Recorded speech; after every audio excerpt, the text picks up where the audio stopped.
Few people are aware today that the history of the United States since the Revolution in 1776 has been, in large part, the story of an epic struggle to get free and stay free of control by the European international banks.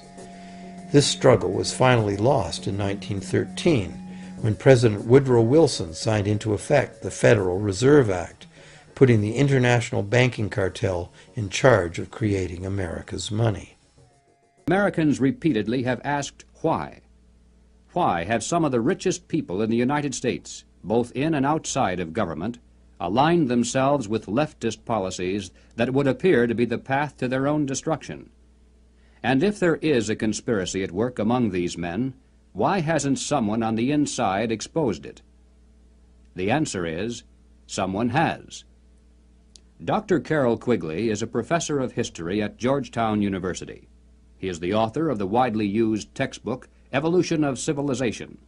He is a member of the editorial board of the monthly periodical, Current History. He has been a frequent lecturer and consultant for such groups as the Industrial College of the Armed Forces, the Brookings Institution, the U.S. Naval Weapons Laboratory, the Naval College, the Smithsonian Institute, and the State Department. Dr. Quigley also has been closely associated with many of the family dynasties of the super-rich. He is, by his own boast, an insider with a front-row view of the world's money power structure.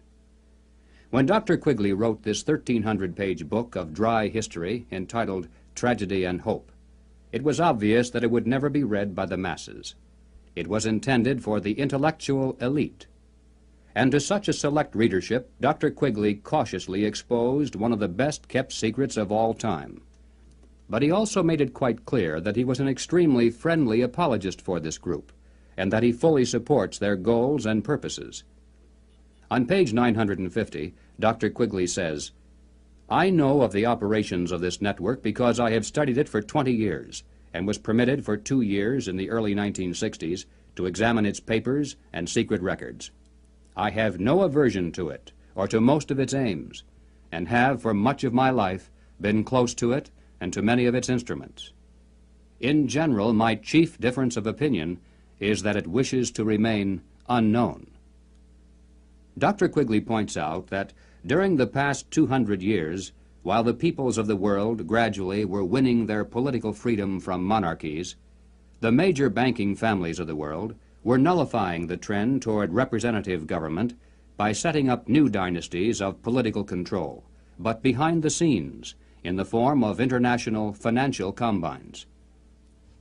These banking dynasties had learned that all governments, whether they be monarchies or democracies, must borrow money in times of emergency, and that by providing such funds from their own private resources, with strings attached, of course, gradually they could bring both kings and democratic leaders under their control. Dr. Quigley believes that people should be more familiar with the identities of these clever banking dynasties. They include such names as Baring, Hambros, Lazard, Erlanger, Warburg, Schroeder, Seligman, the Spires, Mirabeau, Mallet, Fuld, and above all, Rothschild and Morgan. It should be noted that while the Rothschilds and other Jewish families cooperated together in these ventures, this was by no means a Jewish monopoly, as some have alleged. Men of finance of many nationalities and many religious and non-religious backgrounds collaborated together to create this superstructure of hidden power. Its essence was not race, nor religion, nor nationality. It was simply a passion for control over other human beings. Dr. Quigley identifies this group simply as the international bankers. These are not the same as the local commercial bankers with whom we deal in everyday life. International bankers deal not with the general public, but with the industrial giants of the world, with other financial institutions, and especially with governments. The key to their success has been to control and manipulate the money system of a nation, while letting it appear to be controlled by the government. The net effect is to create money out of nothing, lend it to the government, and then collect interest on it, a rather profitable transaction, to say the least. For example, in 1694, international banker William Patterson obtained the charter of the Bank of England, and the power over England's money system fell into private hands. In a boastful mood, Patterson said, "The bank hath benefit of interest on all moneys which it creates out of nothing." 230 years later, Reginald Mackina, British Chancellor of the Exchequer, said, "The banks can and do create money, and they who control the credit of the nation direct the policy of governments and hold in the hollow of their hands the destiny of the people." Turning to the United States, Dr. Quigley tells us, "The structure of financial controls created by the tycoons of big banking and big business in the period 1880 to 1933 was of extraordinary complexity, one business fief being built on another, both being allied with semi-independent associates, the whole rearing upward into two pinnacles of economic and financial power. One, centered in New York, was headed by J.P. Morgan and Company, and the other, in Ohio, was headed by the Rockefeller family. When these two cooperated, as they generally did, they could influence the economic life of the country to a large degree and could almost control its political life, at least on the federal level. In the United States, it was inevitable that the international banking interests would attempt to establish the same kind of private monopoly over the money system that they had achieved in England, France, Germany, Italy, and Switzerland. The same formula would be used: make it look like a government operation, but keep the control in private hands. John D. Rockefeller had purchased the Chase Bank, and his brother William bought the National City Bank of New York.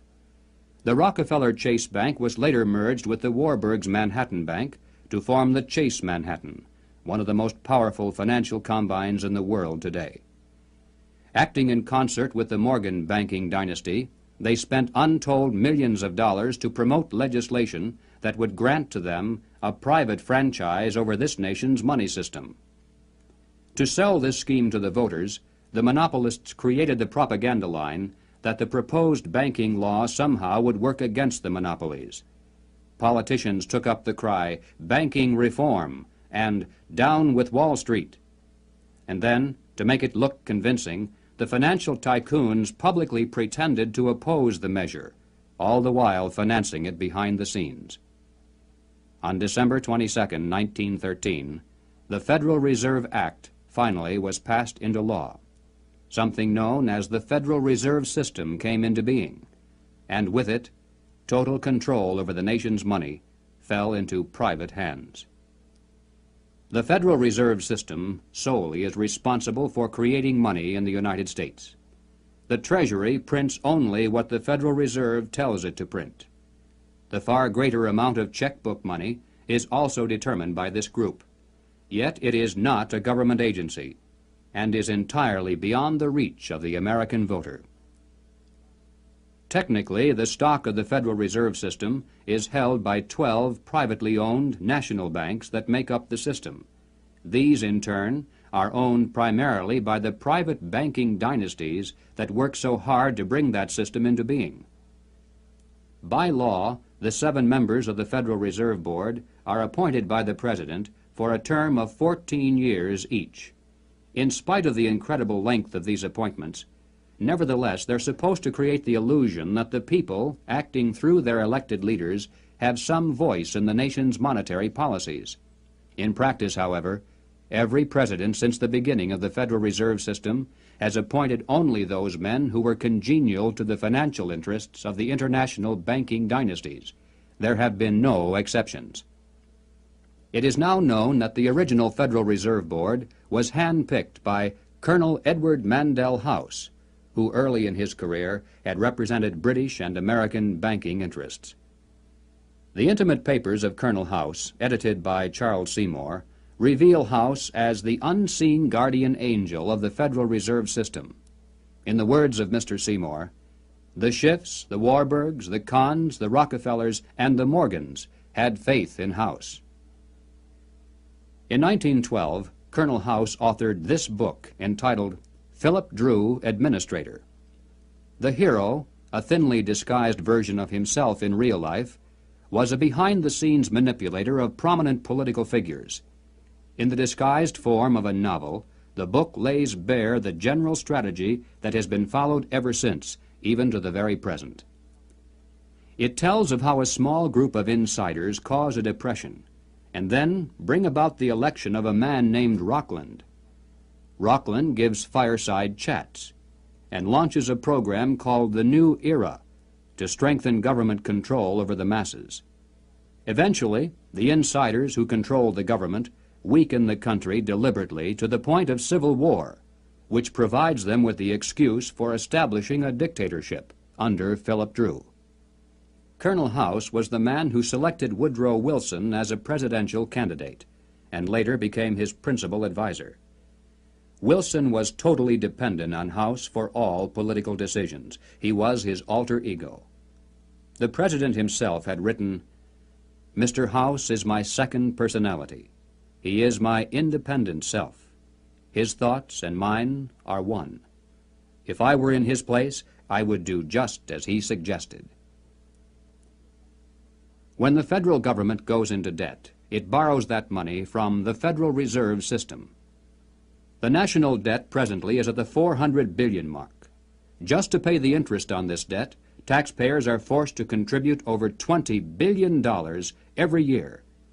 And remember, that is interest on money created out of nothing.